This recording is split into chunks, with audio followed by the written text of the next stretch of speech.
आप देख रहे हैं इंडिया न्यूज उत्तर प्रदेश उत्तराखंड। आपके साथ मैं हूं वंदना स्टोही। खबरों की शुरुआत करेंगे बड़ी खबर के साथ। 2 दिनों के काशी दौरे पर आएंगे प्रधानमंत्री नरेंद्र मोदी। वाराणसी में 38 स्थानों पर होगा उनका स्वागत। काशी विश्वनाथ का दर्शन पूजन करेंगे पीएम मोदी। बड़ेका में रात्रि विश्राम करेंगे प्रधानमंत्री। 10 मार्च को आजमगढ़ में जनसभा करेंगे पीएम मोदी। आजमगढ़ में विकास योजनाओं का शिलान्यास भी किया जाएगा। 2 दिनों के काशी दौरे पर आने वाले हैं प्रधानमंत्री मोदी। वाराणसी में 38 स्थानों पर प्रधानमंत्री मोदी का स्वागत किया जाएगा। काशी विश्वनाथ में दर्शन पूजन का भी कार्यक्रम है। आकाश यादव संवाददाता हमारे साथ लाइव जुड़ रहे हैं। आकाश, क्या पूरा कार्यक्रम प्रधानमंत्री का होगा और क्या तैयारियां चल रही हैं पार्टी की ओर से?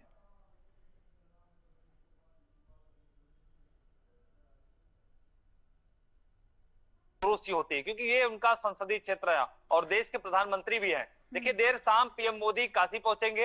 हालांकि रात्रि विश्राम करेंगे और काशी विश्वनाथ मंदिर में दर्शन पूजन करेंगे। कल सुबह का जो कार्यक्रम है उनका आजमगढ़ का कार्यक्रम है, यानी लगभग 15 घंटे से ज्यादा पीएम मोदी काशी में रहेंगे और 28 किलोमीटर की दूरी वो कार से तय करेंगे। एक अघोषित रोड शो कह सकते हैं, क्योंकि पीएम मोदी एयरपोर्ट से बाई रोड होते हुए बड़ेका गेस्ट हाउस में जाएंगे। हालांकि बीच में वो काशी विश्वनाथ मंदिर भी जाएंगे, दर्शन पूजन करेंगे। इन बीच रास्तों में 38 स्पॉट बनाया गया। जो भारतीय जनता पार्टी के जो पदाधिकारी हैं, जो कार्यकर्ता हैं, उनके जगह जगह पे पुष्प वर्षा करके उनका स्वागत किया जाएगा। देखिए, पीएम मोदी आज तो रात्रि विश्राम काशी में ही करेंगे, लेकिन कल जो पीएम का कार्यक्रम है वो आजमगढ़ का दौरा है। देखिए, आजमगढ़ में भारतीय जनता पार्टी ने निरहुआ को प्रत्याशी बनाया, लेकिन जो पूरी कमान है वो पीएम मोदी के हाथों में है। इसीलिए कल पीएम मोदी जाएंगे, वहां पे नवनिर्मित एयरपोर्ट का लोकार्पण करेंगे। उसके साथ ही कई परियोजनाओं का लोकार्पण और शिलान्यास उन्हीं के हाथों होना है। वंदना।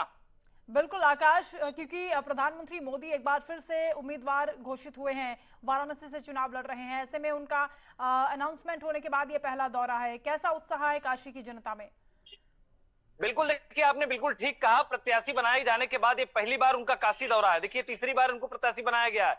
इसलिए भारतीय जनता पार्टी की जो पदाधिकारी है, जो कार्यकर्ता है, वो पूरी तरीके से स्वागत में जुट गए हैं। 2 दिन पहले से ही स्वागत की तैयारी, इसीलिए 38 जगह वो चिन्हित किया गया है जहां पीएम मोदी को पुष्प वर्षा करके उनका स्वागत किया जाएगा। देखिए, हर हर मोदी हर हर गंगे की जो स्लोगन पीएम मोदी ने दिया था, वो स्लोगन फिर से दोहराया जाएगा काशी में जब प्रधानमंत्री काशी में पहुंचेंगे। आकाश, क्या मुख्यमंत्री योगी आदित्यनाथ भी पहुंचने वाले हैं? देखिए, पीएम के काशी पहुंचने से पहले मुख्यमंत्री योगी आदित्यनाथ काशी पहुंचेंगे। देखिए, देर शाम सीएम योगी आदित्यनाथ काशी पहुंचेंगे और जहां जहां पीएम का कार्यक्रम रहेगा वहां का स्थलीय निरीक्षण भी करेंगे, क्योंकि काशी विश्वनाथ मंदिर में जाने की बात सामने आ रही है। तो काशी विश्वनाथ मंदिर, उससे पहले सीएम योगी आदित्यनाथ जाएंगे, अधिकारियों के साथ बैठक कर सकते हैं। उसके साथ जो तमाम जायजा है वो जायजा सीएम योगी आदित्यनाथ पहले लेंगे। बिल्कुल, ये महत्वपूर्ण दौरा है क्योंकि व्यास जी तहखाने में पूजा अर्चना शुरू होने के बाद पहली बार प्रधानमंत्री मोदी यहां पूजन अर्चन करते हुए नजर आएंगे। आकाश, आप नजर रखेगा। फिलहाल बहुत शुक्रिया तमाम जानकारी के लिए।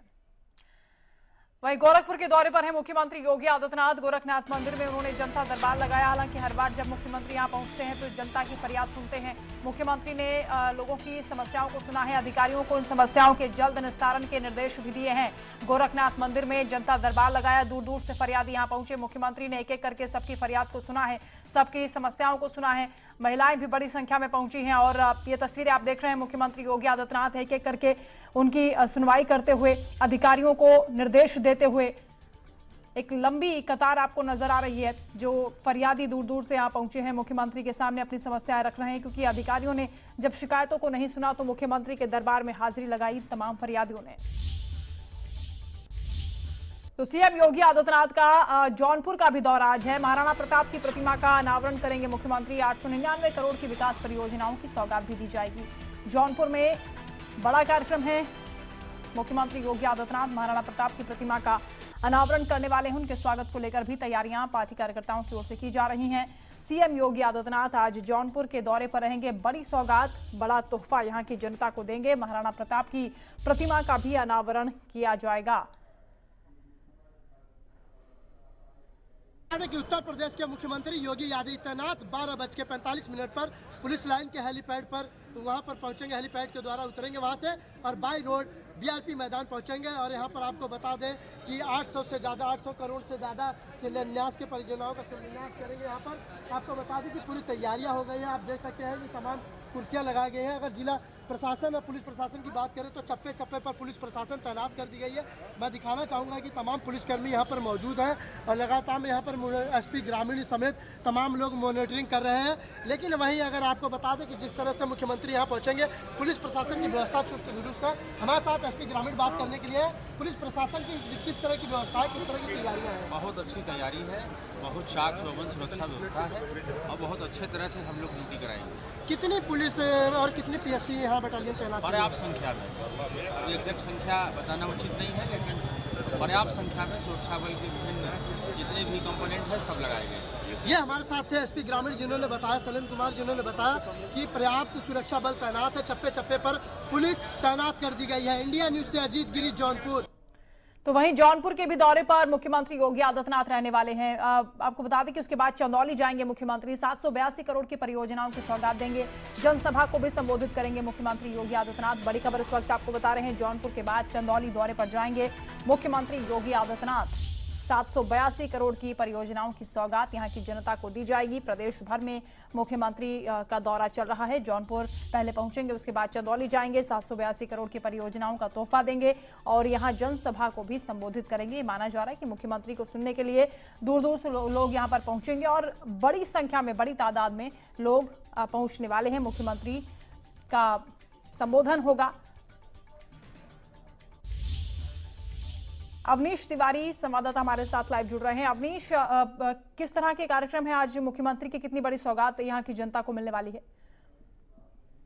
लगभग 2:35 पे मुख्यमंत्री यहाँ पे पहुंचेंगे, जहाँ रामपुर मचिया में सभा स्थल बनाया गया है और 782 करोड़ की जो योजनाएं हैं उनका लोकार्पण और शिलान्यास का कार्यक्रम है। एक बड़ी सौगात चंदौली को आज मिलने वाली है। साथ ही साथ मुख्यमंत्री जिसमें लाभार्थियों से संवाद भी करेंगे। लाभार्थियों, जो भी लाभार्थी है, चाहे मुख्यमंत्री आवास योजना हो, पीएम आवास योजना हो, तमाम तरीके की योजनाएं हैं, उनको लाभार्थियों को उसका सर्टिफिकेट भी दे देंगे। और एक बड़ी जनसभा, चूंकि 2024 जो लोकसभा चुनाव नजदीक है, उससे पहले का ये दौरा है, तो एक बड़ी जनसभा को संबोधित करेंगे। तो एक बड़ी भीड़, बड़ी जनता का जो सैलाब है वो आएगा और अपने मुख्यमंत्री को सुनेगा। जी, मुख्यमंत्री के दौरे को लेकर प्रशासन की ओर से क्या तैयारियां हैं? पार्टी कार्यकर्ताओं में कितना जोश है?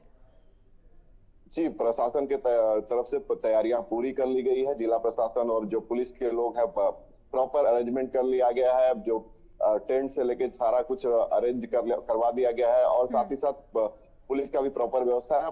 कार्यकर्ताओं में जोश है, चूंकि चुनावी साल है और चुनाव 2024 का चुनाव नजदीक है। ऐसे में यहाँ पे टिकट भी डिक्लेयर कर दिया गया है। और जो जो सांसद है डॉक्टर महेंद्र नाथ पांडे, यहाँ से प्रत्याशी है भाजपा की तरफ से, तो वो भी कल पहुंचे थे और तमाम जो यहाँ के कार्यकर्ता हैं वो सभा स्थल पे पहुंचे थे। आज भी पहुंचेंगे और मुख्यमंत्री का स्वागत करेंगे। क्योंकि चुनावी साल है तो ऐसे में देखा जा सकता है कि चंदौली को एक बड़ा सौगात मिलने वाला है। जी, ठीक है अवनीश, बहुत शुक्रिया आपका तमाम जानकारी के लिए। वहीं लोकसभा चुनाव को लेकर बीजेपी ने कमर कस ली है। उत्तर प्रदेश के हर लोकसभा क्षेत्र में रैली करेंगे मुख्यमंत्री योगी आदित्यनाथ। राजस्थान, मध्य प्रदेश, गुजरात में भी मुख्यमंत्री योगी आदित्यनाथ की रैली होगी। स्टार प्रचारक के तौर पर मुख्यमंत्री नजर आएंगे। महाराष्ट्र, कर्नाटक, उत्तराखंड, बिहार में भी मुख्यमंत्री योगी आदित्यनाथ रैली करेंगे। फायर ब्रांड नेताओं में मुख्यमंत्री योगी आदित्यनाथ की गिनती होती है और जब जब चुनाव आते हैं मुख्यमंत्री के संबोधन की डिमांड बढ़ जाती है। ऐसे में कई राज्यों में चुनावी प्रचार की कमान भारतीय जनता पार्टी के लिए संभालेंगे मुख्यमंत्री योगी आदित्यनाथ। उत्तर प्रदेश के भी हर लोकसभा क्षेत्र में मुख्यमंत्री की रैली होगी। लोकसभा चुनाव को लेकर भारतीय जनता पार्टी ने कमर कस ली है और मुख्यमंत्री योगी आदित्यनाथ स्टार प्रचारक के तौर पर पार्टी की उपलब्धियां, सरकार की उपलब्धियां जनता के बीच रखेंगे। लखनऊ से रवि कुमार संवाददाता हमारे साथ जुड़ रहे हैं। रवि, हर एक लोकसभा क्षेत्र में मुख्यमंत्री का दौरा होने वाला है, रैली होने वाली है और कई राज्यों में भी मुख्यमंत्री के प्रचार की बात सामने आ रही है, क्योंकि स्टार प्रचारक की भूमिका में हमेशा मुख्यमंत्री नजर आते हैं जब जब चुनाव होता है। एक फायर ब्रांड नेता के तौर पर उनकी छवि है। जी बिल्कुल, उत्तर प्रदेश के मुख्यमंत्री योगी आदित्यनाथ उत्तर प्रदेश में जिस तरह से काम किया है उसका फायदा बीजेपी को अन्य प्रदेशों में भी हुआ है। तो जिस तरह से अब स्टार प्रचारक के रूप में बड़े चेहरे के तौर पे सामने है, तो कहना कि उनकी ख्याति, उनकी लोकप्रियता बताती है कि प्रदेशों में भी उनकी डिमांड है वो बढ़िया हो। यानी कि जो अन्य जगहों पर जब भी चुनाव होते हैं तो वहां पर भी अब योगी आदित्यनाथ यानी उत्तर प्रदेश के मुख्यमंत्री योगी आदित्यनाथ की डिमांड होती है और इसका फायदा भी वहां पर देखने को मिलता है। हाल ही में चुनाव हुए अलग अलग जगहों पर, यानी विधानसभा चुनाव की बात करें, निकाय चुनाव की बात करें या अन्य चुनाव की बात करें, तो मुख्यमंत्री योगी आदित्यनाथ का जो उत्तर प्रदेश में किया गया काम है वो अन्य प्रदेशों में भी बोलता हुआ नजर आता है और कहीं ना कहीं इसी वजह से जो डिमांड है उनकी वो लगातार बढ़ी हुई है एक बड़े चेहरे के तौर पर सामने। और जो उनका जो बुलडोजर वाला जो एक चेहरा है वो कहीं ना कहीं जो माफियाओं को लेकर जो कार्रवाइयां की गई है वो एक उनको एक बड़े नेता के तौर पर प्रदर्शित करती है जो लोगों की पहली पसंद भी बनता जा रहा है और जिसकी नजीर भी देखने को मिली है जो उत्तर प्रदेश ही नहीं अलग अलग प्रदेशों में भी ऐसी चीजें हैं वो देखने को मिली है जो कहीं ना कहीं उनकी लोकप्रियता का बखान करती है। और बिल्कुल जिस तरीके से योगी आदित्यनाथ ने उत्तर प्रदेश में काम किया है अभी हाल ही में जो अलग अलग जगहों पर जो चुनाव हुए हैं उस पर जब उन्होंने प्रचार प्रसार किया है तो इसका फायदा बीजेपी को जरूर हुआ है और उसी की वजह से माना जा रहा है कि अन्य प्रदेशों में भी अब लोकसभा जब चुनाव होंगे तो लोकसभा चुनाव को लेकर बिल्कुल रवि, और इस बात का जिक्र खुद प्रधानमंत्री नरेंद्र मोदी ने भी किया था कि यूपी प्लस योगी बहुत उपयोगी, डबल इंजन की सरकार में लगातार काम हो रहा है। इस तमाम उपलब्धियां भी जनता के बीच रखी जाएंगी, लेकिन मुख्यमंत्री योगी आदित्यनाथ आने वाले दिनों में बहुत व्यस्त होने वाले हैं, बहुत डिमांड है। जी बिल्कुल, व्यस्तता इसी तरह से होने वाली क्योंकि अभी हाल ही में जो चुनाव हुए हैं और सबसे बड़ी बात उत्तर प्रदेश की अगर हम बात करें तो उत्तर प्रदेश की जब दूसरी बार सरकार बनी है तो उसका पूरा श्रेय अगर जाता है तो प्रदेश के मुख्यमंत्री योगी आदित्यनाथ को। उत्तर प्रदेश हमेशा से कानून व्यवस्था को लेकर सवालों में रहता था, लेकिन जो बुलडोजर वार के साथ उसके अलावा माफियाओं पर जो बड़े बड़े माफियाओं की कार्रवाई की गई है वो नजीर बनती रही और जिसके बाद से उसका फायदा ये हुआ कि उत्तर प्रदेश में दूसरी बार बीजेपी की सरकार बनी और एक बार फिर से उत्तर प्रदेश के मुख्यमंत्री योगी आदित्यनाथ के तौर पर उन्होंने काम करना शुरू किया और उनकी लोकप्रियता इस तरह से आती जा सकती है कि अन्य प्रदेशों में भी उनका जो नाम है वो चर्चाओं में रहता है। और अभी जो हाल ही में जो अन्य प्रदेशों में भी चुनाव हुए थे उसमें भी फायदा बीजेपी को जरूर हुआ है और कह सकते हैं कि मुख्यमंत्री योगी आदित्यनाथ की डिमांड है वो पूरे उत्तर प्रदेश ही नहीं पूरे देश के अलग अलग राज्यों में भी होने लगी है। और लोकसभा चुनाव में जो बिल्कुल जिन जिन सीटों पर मुख्यमंत्री योगी आदित्यनाथ की रैलियां होती हैं वहां प्रभाव नजर आता है क्योंकि बढ़ चढ़कर जनता वोट करती है और वोट शेयर पार्टी का बढ़ जाता है, इसीलिए अलग अलग क्षेत्रों में उनकी चुनावी रैलियां होती हुई नजर आएंगी। रवि, आप बने रहिए हमारे साथ, लौटेंगे आपके पास। एक और बड़ी खबर का रुख कर लेते हैं।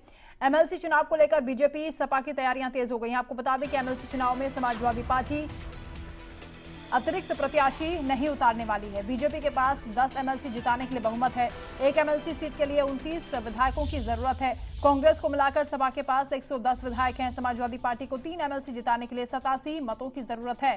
11 मार्च एमएलसी चुनाव के लिए नामांकन की अंतिम तारीख है। तैयारियां चल रही हैं। 13 से अधिक प्रत्याशी होने पर 21 मार्च को चुनाव होंगे। रवि लगातार हमारे साथ जुड़े हैं। रवि, एमएलसी चुनाव को लेकर समाजवादी पार्टी की ओर से क्या इशारा किया जा रहा है और क्या तैयारियां हैं एमएलसी को लेकर? जी बिल्कुल, इशारा ये बताता है कि किस तरह से जो अभी हाल ही में जो राज्यसभा चुनाव हुए उसकी सबक लेते हुए जो समाजवादी पार्टी ने फैसला लिया है कि अतिरिक्त प्रत्याशी वो नहीं उतारेंगे क्योंकि हाल ही में जो तीसरे प्रत्याशी को लेकर जो फजियत झेलनी पड़ी समाजवादी पार्टी को, तो ऐसा फिर से ना हो क्योंकि इसके बाद 2024 लोकसभा चुनाव होने और चुनाव में बेहतर प्रदर्शन हो, इसको लेकर ही समाजवादी पार्टी अब फूक के कदम रखने वाली क्योंकि अब धीरे धीरे अपने साथ छोड़कर जा चुके हैं। तो अपने जो भी बचे हुए हैं उनके साथ सहयोग कर किस तरीके से समाजवादी पार्टी और कांग्रेस या बाकी के दल जो भी उनके साथ रहते हैं यूपी में अच्छा प्रदर्शन हो इस पर फोकस होगा। फिलहाल एमएलसी की जो भी सीटें हैं उन सीटों को लेकर बीजेपी ने तो अपनी तैयारी कर ली है। समाजवादी पार्टी ने भी साफ कर दिया है कि वो अतिरिक्त प्रत्याशी नहीं उतारेंगी, यानी कि जितना उनके पास वोट बैंक है उसी हिसाब से उनकी तैयारी है क्योंकि राज्यसभा चुनाव में जो चीजें हुई जो तस्वीरें सामने आई है तो इस तरीके का रिस्क लेना समाजवादी पार्टी बिल्कुल भी नहीं चाहेगी। तो जाहिर है अब देखना होगा एमएलसी चुनाव के बाद क्या कुछ चीजें हैं वो और सामने आती जाएगी। ठीक है रवि, आप बने रहिए हमारे साथ, लौटेंगे आपके पास।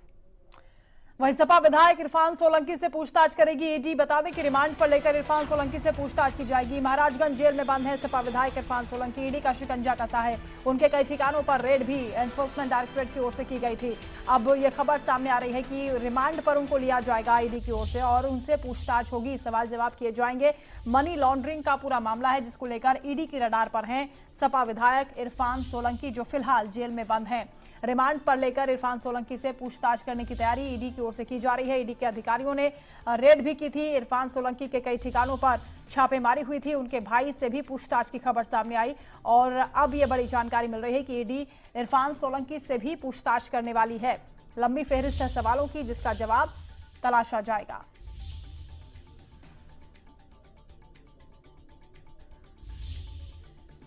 तो समाजवादी पार्टी के विधायक इरफान सोलंकी की मुश्किलें एक बार फिर से बढ़ती हुई नजर आ रही हैं। उन्हें रिमांड पर लेकर ईडी पूछताछ करने वाली है। फिलहाल महाराजगंज जेल में बंद हैं सपा विधायक।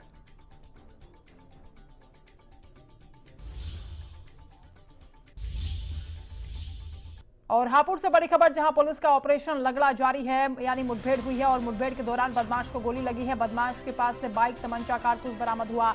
बदमाश पर करीब 24 मुकदमे पहले से दर्ज हैं। पुलिस का यह ऑपरेशन चल रहा है। आपको बता दें कि मुठभेड़ हुई है बदमाश के साथ और 24 मुकदमे इस बदमाश पर पहले से हैं। मुठभेड़ के दौरान बदमाश को गोली लगी है। उत्तर प्रदेश को अपराध मुक्त बनाने के लिए अभियान चल रहा है। बदमाश के पास से बाइक, तमंचा, कारतूस बरामद हुआ। वहीं फर्रुखाबाद के थाना कादरीगेट क्षेत्र में इटावा बरेली हाईवे पर अनियंत्रित ट्रक ने बाइक सवार दंपति को टक्कर मार दी। हादसे में महिला की मौत हो गई। घायल पति को अस्पताल में भर्ती कराया गया है। दंपति मंदिर से दर्शन करके जा रहे थे। वहीं ट्रक चालक घटना को अंजाम देने के बाद ट्रक छोड़कर मौके से फरार हो गया।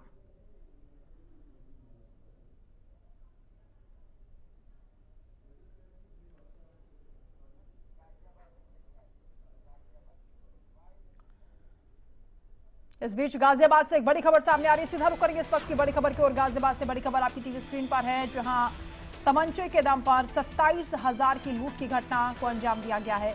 दुकान पर 2 नकाबपोश बदमाश पहुंचे। उन्होंने लूट की वारदात को अंजाम दिया है। वारदात के बाद बदमाश मौके से फरार हो गए हैं। गाजियाबाद से बड़ी खबर है। फिलहाल पीड़ित ने शिकायत दर्ज कराई है और पुलिस ने मुकदमा दर्ज कर लिया है। रिपोर्ट दर्ज हुई है। गाजियाबाद के थाना लोनी बॉर्डर क्षेत्र की ये घटना है, जहां बदमाशों के हौसले बुलंद हो गए हैं। नकाबपोश बदमाशों ने दुकान में लूटपाट की है। तमंचे के दम पर 27,000 रुपए लूट लिए हैं। गाजियाबाद से बड़ी खबर आपको बता रहे हैं, 2 नकाबपोश बदमाशों ने लूटपाट की है। फिलहाल पुलिस पूरे मामले की जांच कर रही है, क्योंकि पीड़ित ने मामले की शिकायत दर्ज करा दी है। वारदात के बाद बदमाश मौके से फरार हो गए हैं। पीड़ित की शिकायत के आधार पर पुलिस जांच कर रही है। सीसीटीवी फुटेज भी खंगाले जा रहे हैं। 2 नकाबपोश बदमाश पहुंचे। तमंचे के दम पर उन्होंने लूटपाट की है। ये फुटेज भी सामने आया, जिसमें नकाबपोश नजर आ रहे हैं किस तरह से मारपीट कर रहे हैं और तमंचे के दम पर आप देखिए 27,000 रुपए लूट लिए हैं।